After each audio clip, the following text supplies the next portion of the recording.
If you're new with us, we've been going through the book of Exodus. Just started a new sermon series through the book of Exodus. And at this point in the book, things have been going terribly for Israel. I mean, terribly. So for 400 long years, Israel, they've been slaves in Egypt. But we saw last week that Moses has given them a glimmer of hope. Okay, so they've had 400 long, difficult years of slavery. Moses has entered the scene and given them a glimmer of hope. You see, chapter 4 ends with the promise of deliverance and Israel worshiping Yahweh. That's how chapter 4 ends. But now we flip over to chapter 5, and just as Israel has gotten a glimmer of hope, things are about to go from bad to worse. From bad to worse. So let's turn to chapter 5 now. Exodus chapter 5, and we'll look at verses 1 through 9. Exodus 5, 1 through 9. If you don't have your Bible with you, the verses will be on the screen behind me. Verse 1. Afterward, Moses and Aaron went to Pharaoh and said, "This is what the Lord, the God of Israel, says. Let my people go, so that they may hold a festival to me in the wilderness." Pharaoh said, "Who is the Lord, that I should obey him and let Israel go? I do not know the Lord, and I will not let Israel go." Then they said, "The God of the Hebrews has met with us. Now let us take a 3-day journey into the wilderness to offer sacrifices to the Lord our God, or he may strike us with plagues or with the sword." But the king of Egypt said, "Moses and Aaron, why are you taking the people away from their labor? Get back to your work." Then Pharaoh said, "Look, the people of the land are now numerous, and you are stopping them from working." That same day, Pharaoh gave this order to the slave drivers and overseers in charge of the people: "You are no longer to supply the people with straw for making bricks. Let them go and gather their own straw. But require them to make the same number of bricks as before. Don't reduce the quota. They are lazy. That is why they are crying out, 'Let us go and sacrifice to our God.' Make the work harder for the people, so that they keep working and pay no attention to lies." This is God's word. Okay, so what's going on here? Well, Moses and Aaron have come to Pharaoh, and they've asked him to let Israel go into the wilderness for 3 days to worship Yahweh. And Pharaoh is not a big fan of this request. Not only does he say no, but he's infuriated by their question, by their request. And so he says, "I don't know the God of the Hebrews, and I really don't care. I don't care. And just because you asked this of me, I'm going to make your people get their own straw to make my bricks." Now, the Israelites' labor was already very difficult. Okay? It's extremely difficult already making these heavy bricks for the Pharaoh. But now, the Pharaoh is robbing them of the key ingredient to make the bricks. And so now Israel has to go scatter all over Egypt, desperately looking for straw or twigs or grass or like anything that will help them in making the bricks. All while having the exact same quota as before. And of course, this is an impossible task. It's impossible. What Pharaoh is now requiring is impossible. And the Israelite foremen are being beaten when they don't make the quota. And so the Israelites are now trapped and terrified. And how do they respond? How do they respond to this new order from Pharaoh? Well, they begin to doubt Moses. Let's look at verse 21 together. They begin to doubt Moses. Verse 21. And they said, "May the Lord look on you and judge you. You have made us obnoxious to Pharaoh and his officials. and have put a sword in their hand to kill us. So they're doubting Moses. How does Moses respond to this situation? With the difficulty that Pharaoh has placed on his people and with the doubts arising from the people toward him, how does Moses respond? Well, he begins to doubt God. He begins to doubt God. Look at verses 22 and 23. Moses returned to the Lord and said, "Why, Lord? Why have you brought trouble on this people? Is this why you sent me? Ever since I went to Pharaoh to speak in your name, he has brought trouble on this people, and you have not rescued your people at all." Now, I think it's kind of wild the way that Moses is talking back to God here. I mean, this is pretty wild. I just imagine myself as a child talking to my father this way. Like, it would have gone pretty badly for me to talk back to my dad in this manner. I mean, Moses is more or less accusing God of sin. That's what he's doing. He's accusing God of sin. But hey, I got to be real. I got to be real. I've talked to God this way before. Quite a bit, actually. You know, when things aren't going my way, a little bit of pain enters my life. God is the first one I shake my fist at.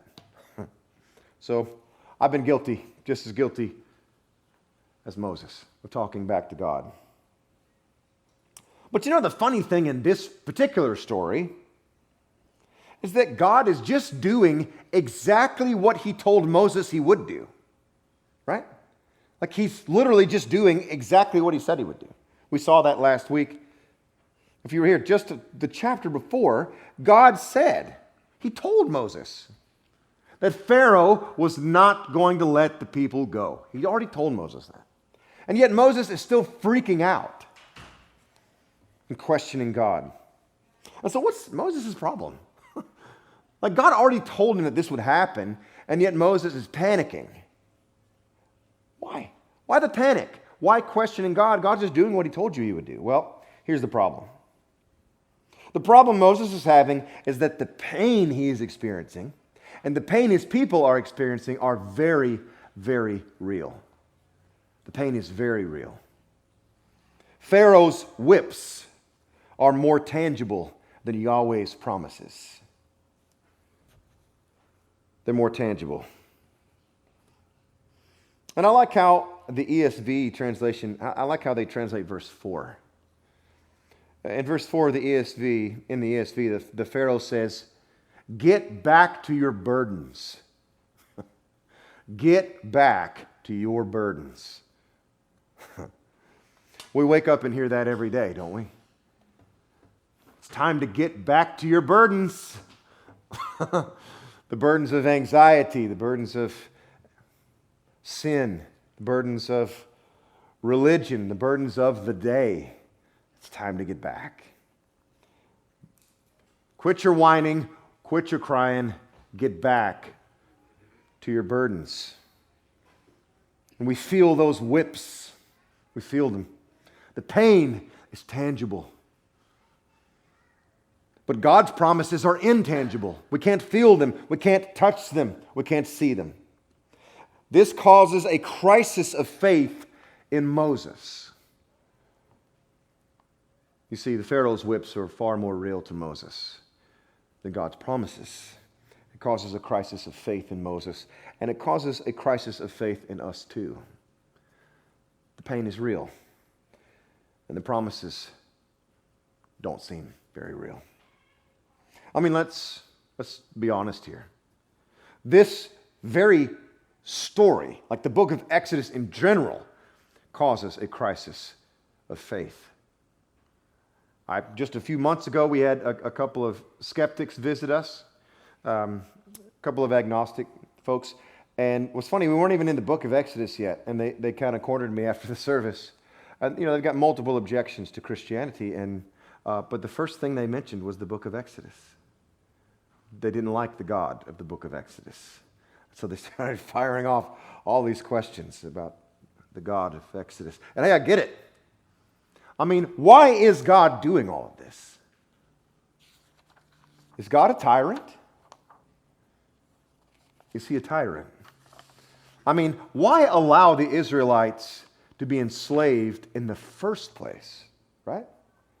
Like, why 400 years of slavery here, Yahweh? And now, Yahweh's making their suffering worse. Right after promising deliverance. He's promised deliverance, and now their already grinding suffering has become worse.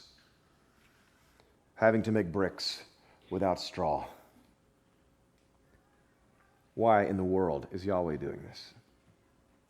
Well, one commentator on this passage has an interesting answer. He says this.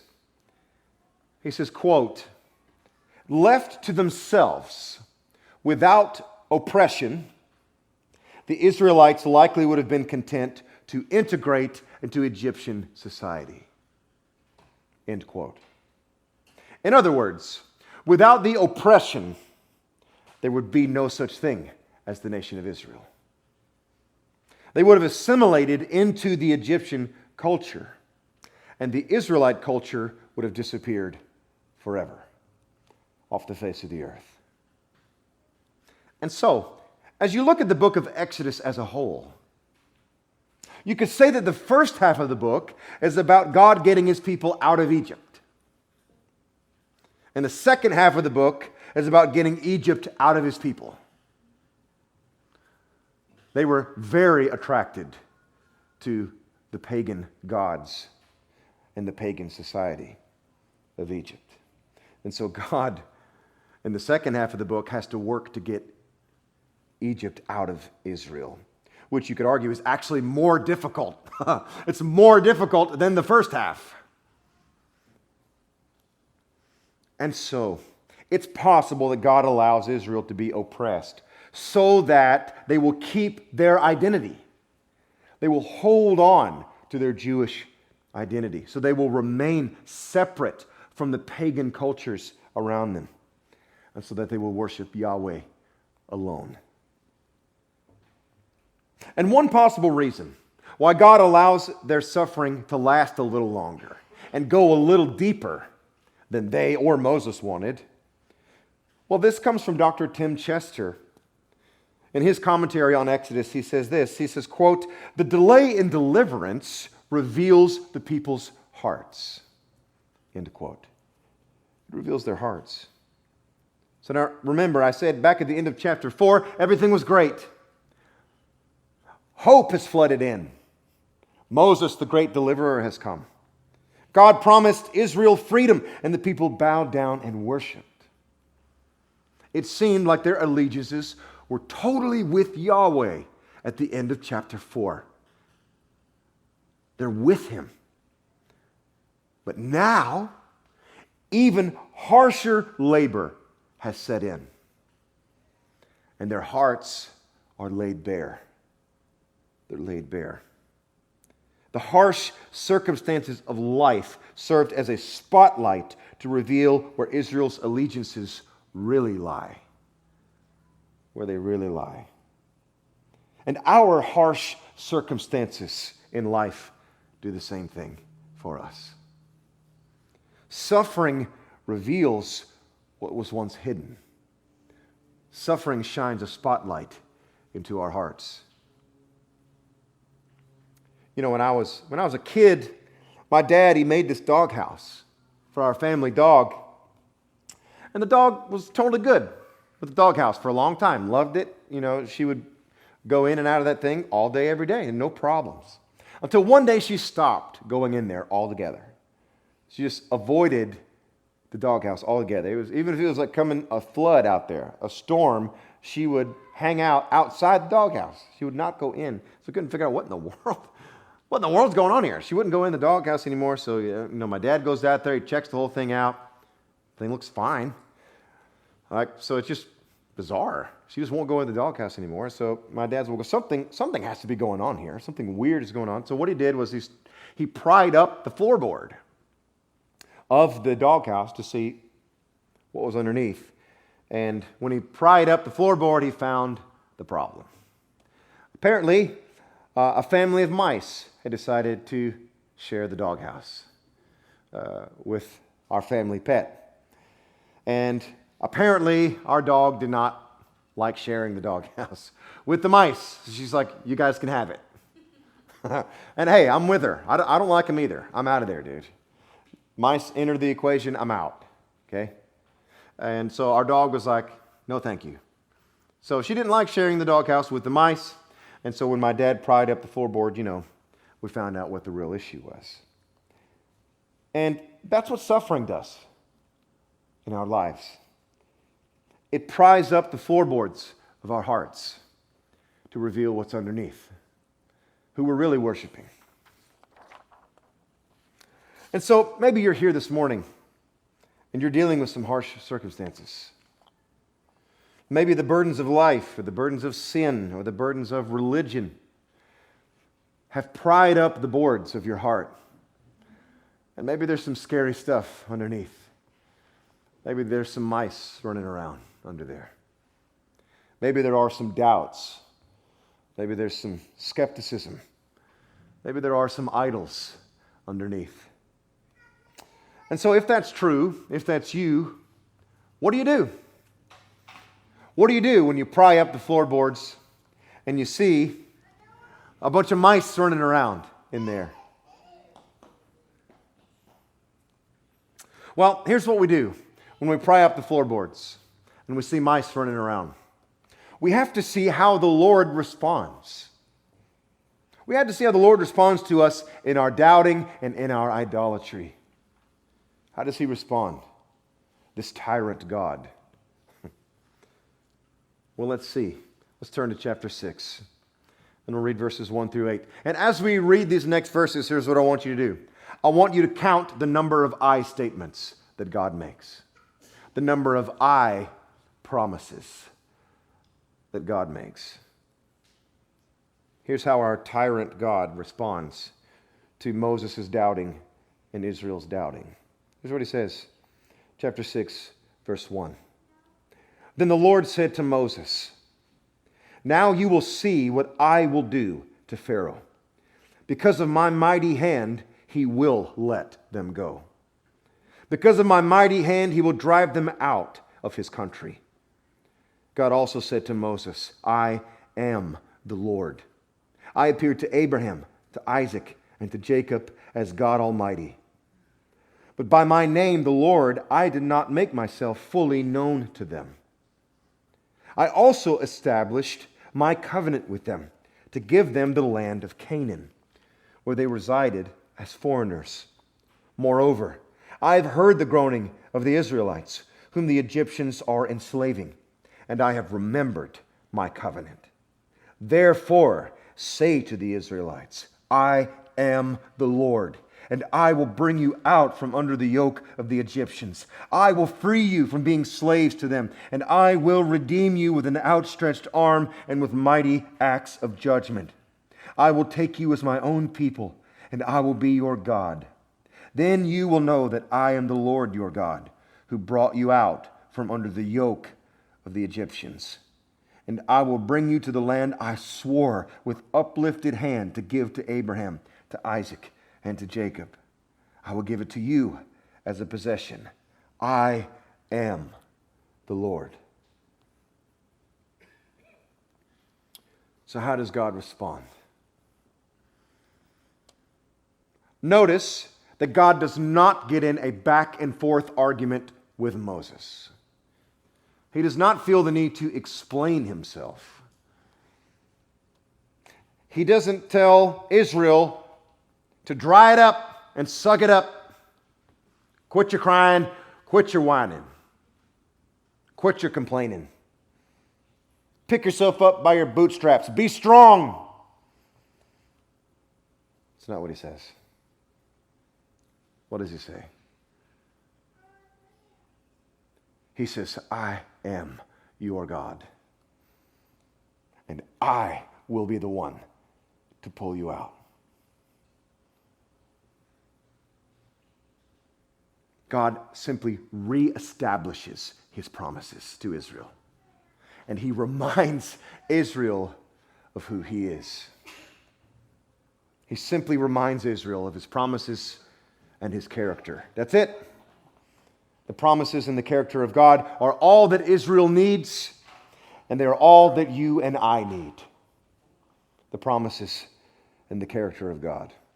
One commentator says this about this passage. He says that this text almost reads like marriage vows. Like marriage vows. He says that this is intimate, loving language here from Yahweh to Israel.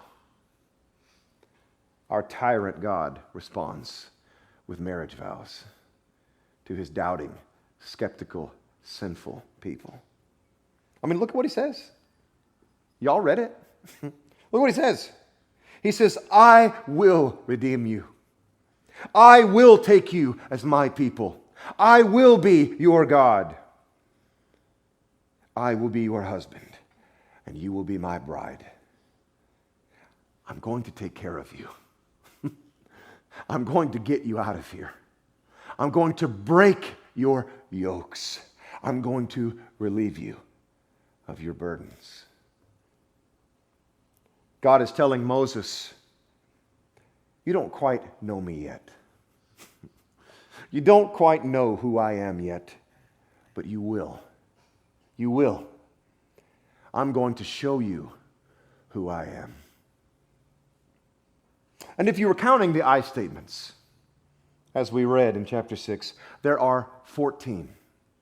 14 different promises from Yahweh here. And this isn't the last. And this isn't the first. If you've been with us the last few weeks, you've seen God make multiple promises to Moses and Israel. This is the last time he'll do it. He will do this throughout the book of Exodus. Reestablish his promises. Now, is God repetitive? Yeah. He's repetitive here in this text, and he's repetitive about his promises all through the book of Exodus. Why? Because he has to be. He has to be.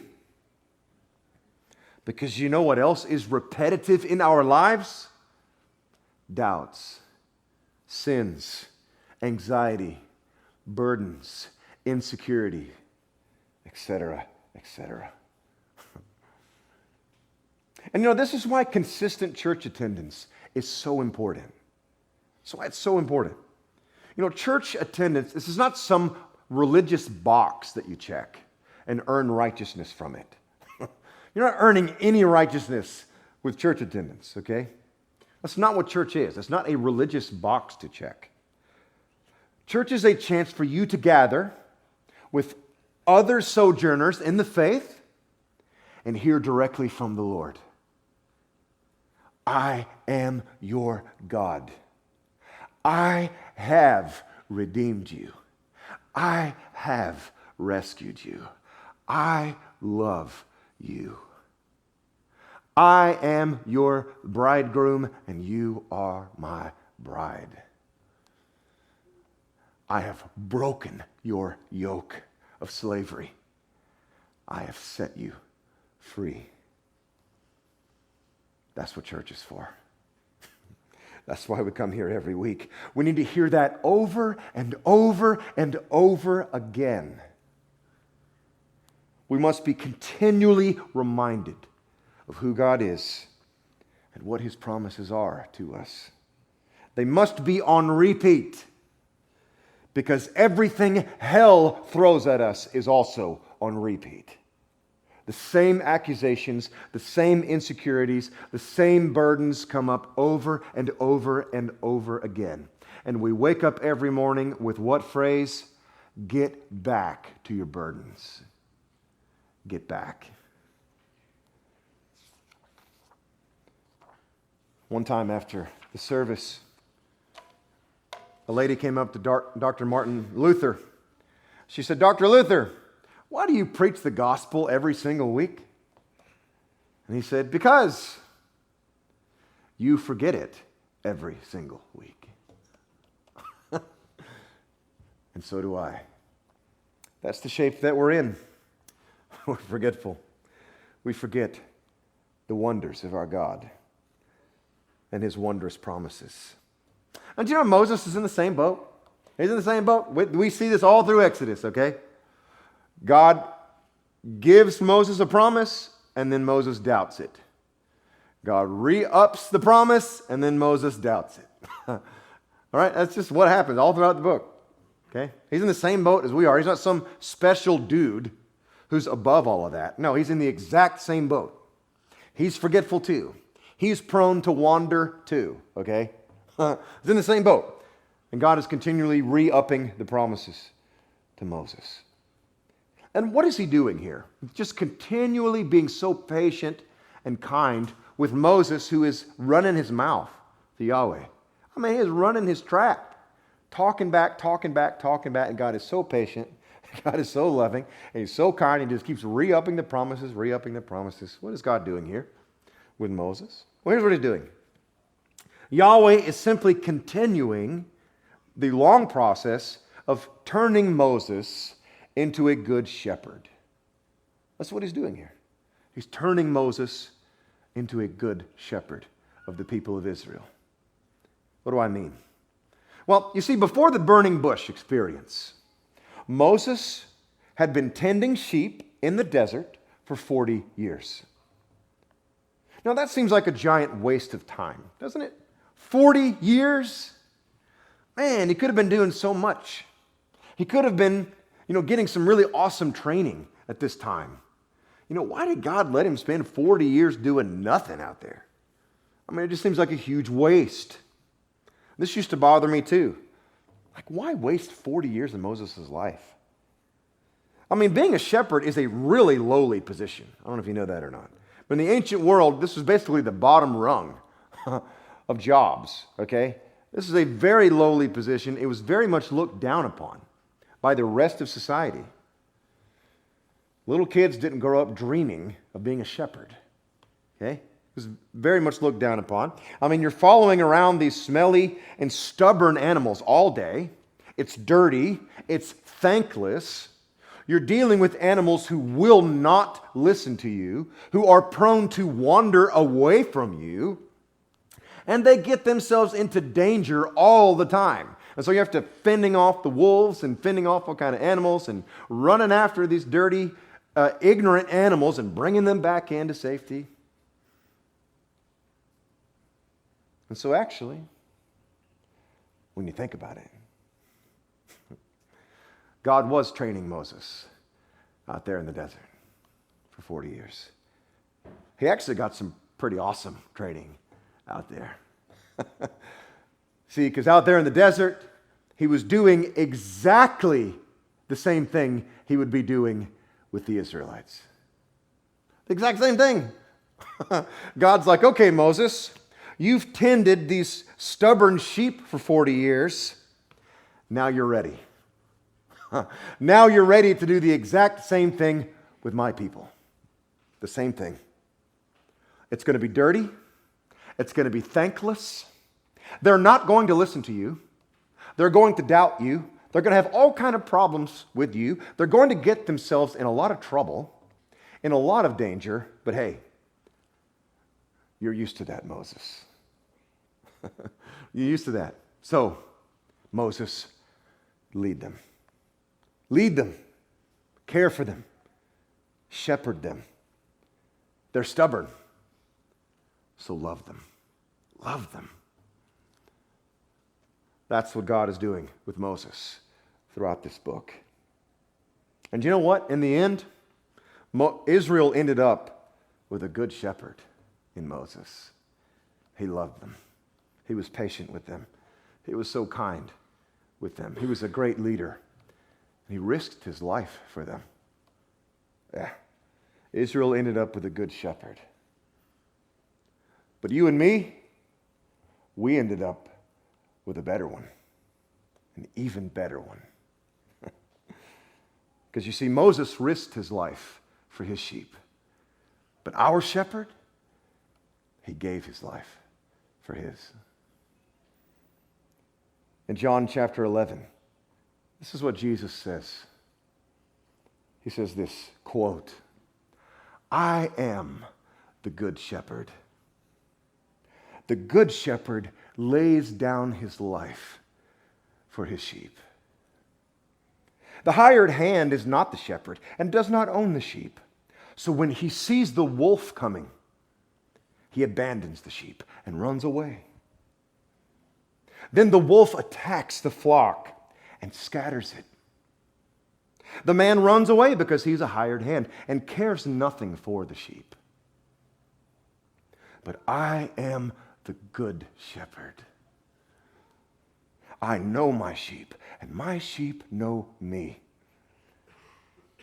Just as the Father knows me, and I know the Father.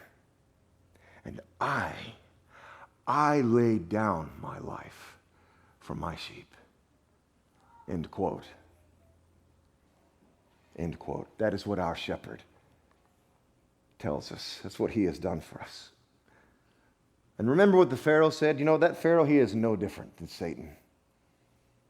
Pharaoh really is the Satan figure of this story. You know what Satan continually tells us? He says, get back to your burdens. Get back. We hear the message of freedom, and Satan says, no. Get back to your burdens. But what does our good shepherd tell us? He says, come to me, all who are weary and heavily burdened, and I will give you rest. I'll give you rest. And you might ask, but how?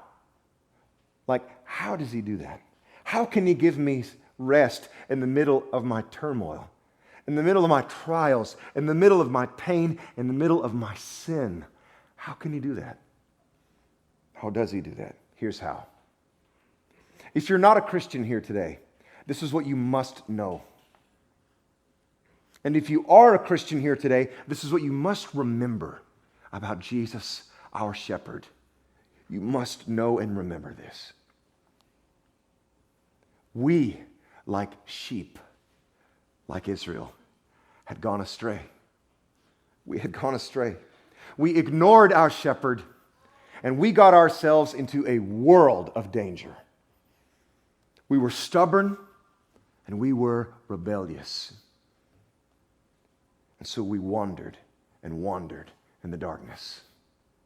And while we were out there, wandering and lost in the darkness, the wolf found us. The wolf came for us.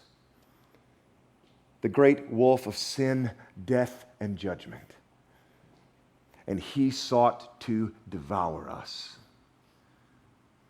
But we have a good shepherd. A really, really good shepherd. And our shepherd came to rescue us. And our shepherd is not weak. He is strong. And he went out to face the great wolf. And he allowed himself to be devoured by the wolf in our place, so that we, his poor little sheep, could come home, so that we could rest in his Father's house. And so, the reason Jesus can give us rest right now, right where we sit, is because he has already taken our burdens of sin, judgment, and death onto himself.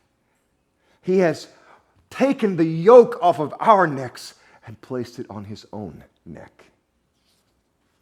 Jesus endured chaos and torment so that we could have peace and rest.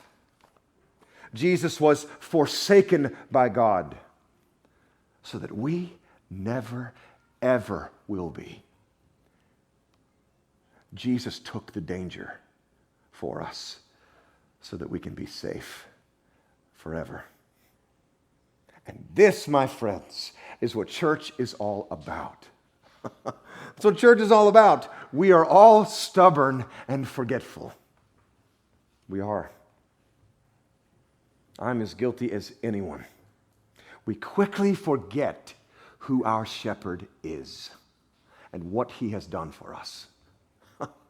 We forget. We forget what he has promised. And so, what does he do? Our good shepherd, being a good shepherd, he gathers his flock every Sunday in churches all around the world. He gathers us together in order to calm our anxious hearts down and tell us that he cares for us, that he is watching over us, that he loves us. And he reassures us every week that we are forever forgiven and free in his blood. And he reminds us that in reality, though our pain seems very tangible and real, he brings us here to remind us that in reality, his love for us is far more real than our pain. You see, God promised Moses that he would show him who he is. And he makes the same promise to you and the same promise to me. And at the cross, he showed us. He showed us who he really is. He is our deliverer, our good shepherd who lays down his life for his sheep. The hymn writer put it like this: "What punishment so strange is suffered yonder? The shepherd dies for sheep that loved to wander